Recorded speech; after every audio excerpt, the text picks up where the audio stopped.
19 অক্টোবৰৰ পৰা 26 অক্টোবৰলৈ মুম্বাইত অনুষ্ঠিত হোৱা এছিয়ান আন্তঃৰাষ্ট্ৰীয় পাঞ্জা প্ৰতিযোগিতাত ৰূপৰ পদক লাভ কৰা ডিব্ৰুগড়ৰ আন্তঃৰাষ্ট্ৰীয় পাঞ্জা খেলুৱৈক ডিব্ৰুগড়ত সম্বৰ্ধনা।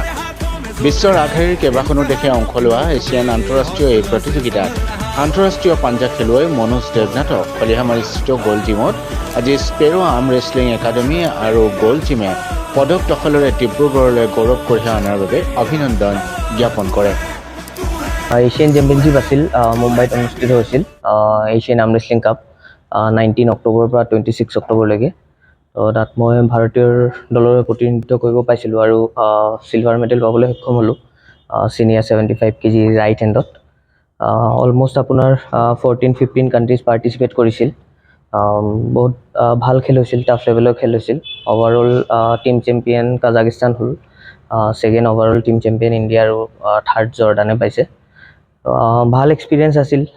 আশা কৰোঁ যে আগতো আৰু প্ৰস্তুতি ভাল চলাব লাগিব, যিহেতু নেক্সট আপোনাৰ আকৌ ইণ্ডিয়া টিমৰ চিলেকশ্যন আছে জানুৱাৰী মাহত। আমাৰ নেশ্যনেল চেম্পিয়নশ্বিপ হ'ব ডেৰাডুনত।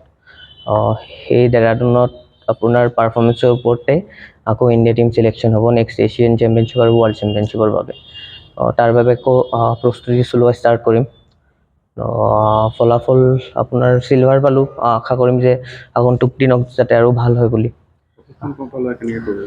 প্ৰশিক্ষণ আমাৰ স্পেৰো একাডেমি আছে ইয়াতে, অৰূপ ৰাজকোঁৱৰ তেওঁৰ আণ্ডাৰতে হেৰি কৰা হয়। বাকী আমাৰ প্ৰেক্টিচ কৰা হয় ইয়াত, জিম ট্ৰেইনিঙৰ কাৰণে ইয়াত গ'ল জিমত কৰা হয়, বা নিজৰো সেনেকৈ ছেটআপ আছে তাতো কৰা হয়। চ' তেনেকৈ প্ৰস্তুতি চলাই গৈছিলোঁ এই খেলৰ বাবে। আশা কৰোঁ যে আগত আৰু ভালদৰে প্ৰস্তুতি কৰিব লাগিব, যিহেতু কম্পিটিশ্যন লেভেলো বহুত টাফ হৈ গৈছে। আৰু কাজাকিস্তান আপোনাৰ ৱৰ্ল্ডৰ one of the best team হয়, এছিয়াৰ ভিতৰতো তেওঁলোকে নাম্বাৰ 1 হয়। চ' সেইটো লেভেলত কম্পিট কৰিবৰ কাৰণে এতিয়া যিহেতু জাষ্ট এছিয়ান চেম্পিয়নশ্বিপ আছিল, কিন্তু আমি যেতিয়া বাহিৰত যাওঁ ৱৰ্ল্ড চেম্পিয়নশ্বিপ ইউৰোপিয়ান কাণ্ট্ৰিবোৰ থাকে বহুত, তো কম্পিটিশ্যন লেভেল আৰু বহুত টাফ হৈ যায়। তো সেইবাবে আৰু ভালদৰে প্ৰস্তুতি কৰিব লাগিব আৰু আশা কৰোঁ যে আৰু ভাল প্ৰস্তুতি কৰি ফলাফলো ভাল কৰিব পাৰিম।